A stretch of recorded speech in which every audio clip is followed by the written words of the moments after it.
In the last video lecture, we talked about the rise of the first governments. Now remember, we said that the first governments were theocratic monarchies, meaning that they had a king, and people believed that the king was either a god himself or was chosen by the gods to rule. Most of these early kings were military leaders. However, as the civilization started to get bigger, they needed to create some additional organizations in order to control the growing population. This led to certain things like the creation of centralized bureaucracies and legal codes. Alright, so eventually these small civilizations started to grow. Remember, they had really good farming. When you have good farming, you have a growing population.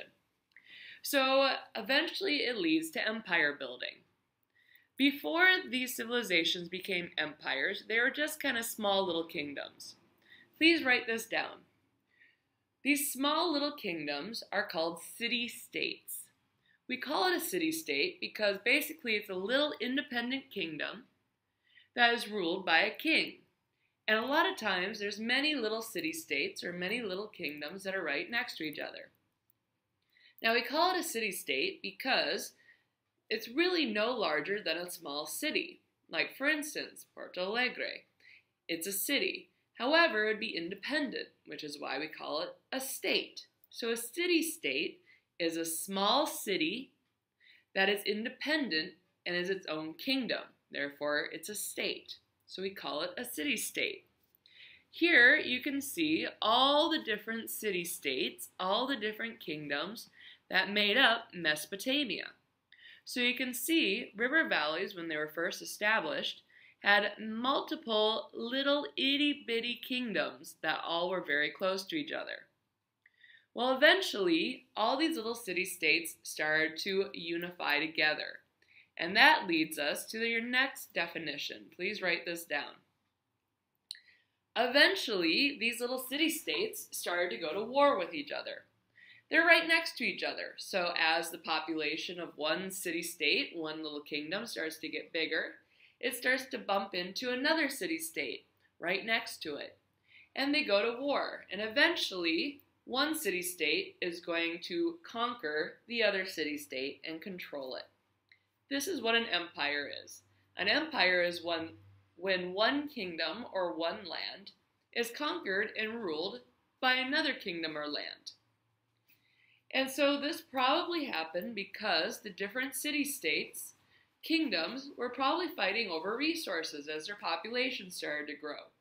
So eventually, one king would bring his military and conquer another kingdom.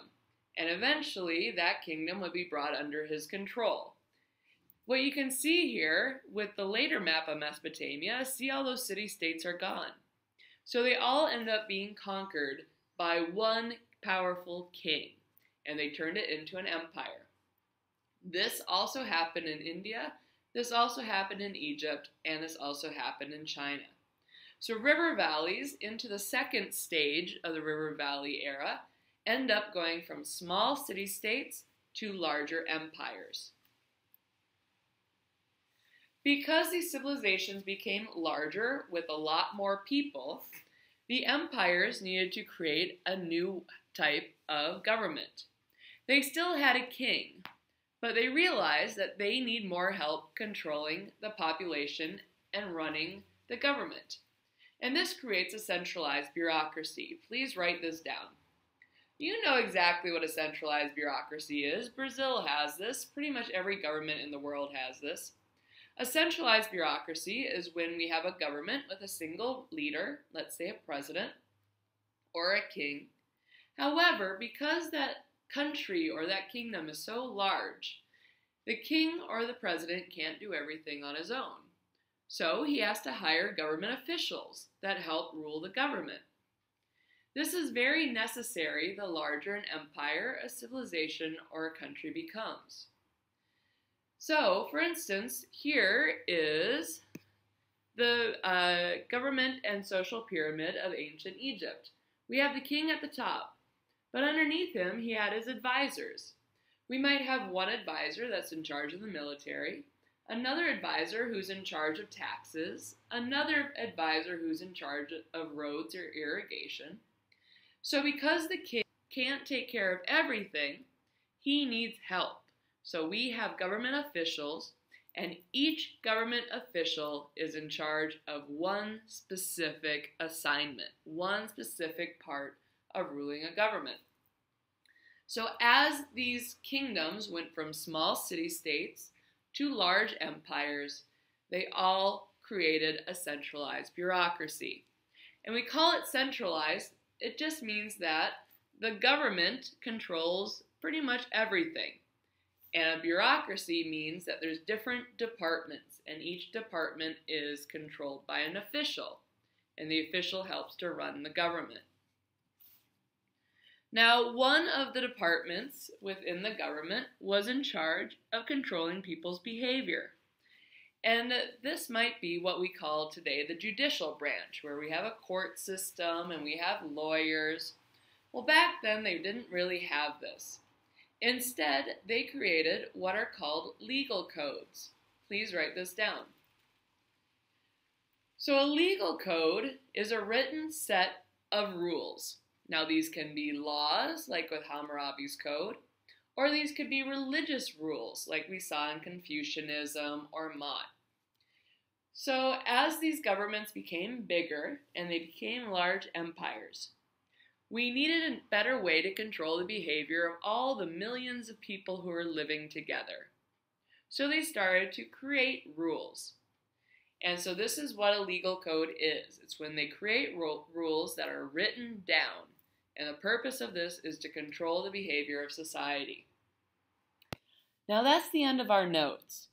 The video is going to continue though, because I took the time to take a moment and explain and define each one of the different legal codes of Mesopotamia, Egypt, China, and India. If you feel like you're comfortable with those legal codes, you can stop the video here. If you want a little bit more help and explanation of those legal codes, please continue with the video. It helps to define what these are. Now remember, we talked about 4 different legal codes.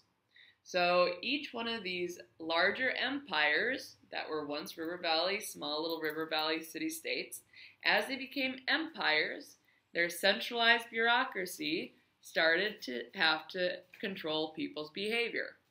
And so they came up with unique and different ways to do that. We talked about in China Confucianism. Now remember, you read about this and you did this on the worksheet. In Confucianism, they didn't really have written down laws. Instead, in China, they had a philosophy. The philosophy, the way that they controlled people's behavior in ancient China, was through this idea that there are 5 relationships in society, and that people are tied together, and they must respect each other, and they have to do certain duties every day, and they also must obey certain people. So, for instance, the father is in charge of controlling the son. The son must respect the father. However, in exchange, the father must also take care of his son. So it's a relationship. The father must do something for the son, which is take care of him. The son must do something to the father, which is obey him. Now, this is true also in marriages. So men were considered higher than women. Sorry, ladies. And therefore, the husband, like a father, has to take care of his wife, but the wife must obey her husband. Now, for larger society, how do we control people's behavior? Well, it's the same thing. So we have a king or an emperor in ancient China. He's kind of like the father of the country. And his job is to take care of the people in China. Well, just like a son then, each one of the subjects or the citizens of China then must obey kind of their father, who is their king. So it's a system based on relationships. And it actually has been very successful. This is something that's very much still used in China today. They have real laws in China today. However, this is still an important part of their culture. After that, we had in Egypt. Egypt was a little different. Instead of having a philosophy, they had a religious set of rules. I kind of consider these like the 10 Commandments a little bit, except for the 21 of them. Now, Ma'at was a set of 21 rules that you're supposed to obey, and the idea was when you die and you go to the doorway to the afterlife, you're going to meet Ma'at. Ma'at is the goddess. You can see her on her throne right here. And she is the gatekeeper to the afterlife. And what you're supposed to do is you're supposed to recite those 21 laws. And you're supposed to say, I've never told a lie. I've never spoke bad of somebody. I've never killed anybody. I've never taken anyone's property. And what they do is, supposedly in the myth, they put your heart on this scale here. And on the other scale, they put a feather. And if you lie, your heart is supposed to become heavier than the feather. And that means you don't get to go to the afterlife. But if you've lived a good life and you've followed those 21 rules, then your heart equals as heavy as a feather. It's light, and therefore you can go to the afterlife. So you can see this is a pretty effective way of controlling people's behavior. They believe if they break any of those laws, they don't get to continue on after they die. It's kind of like the 10 Commandments, right? People believe that if you break any of the 10 Commandments, you don't get to go to heaven. It's kind of the same set of rules. Similarly, in ancient India, they also relied on religious laws, and these were called the Vedas, or the Vedic laws. The Vedas were the foundation of Hinduism, which is the religion within India. And just like Ma'at, they were there to control people's behavior. They would tell people to be pure of heart, not to hold grudges, treat people well, don't steal from people.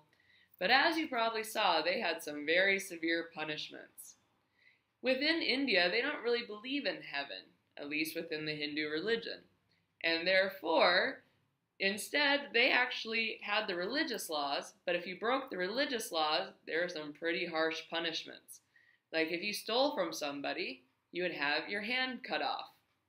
That's a little harsh, right? If you lied to someone, you might have your nose cut off.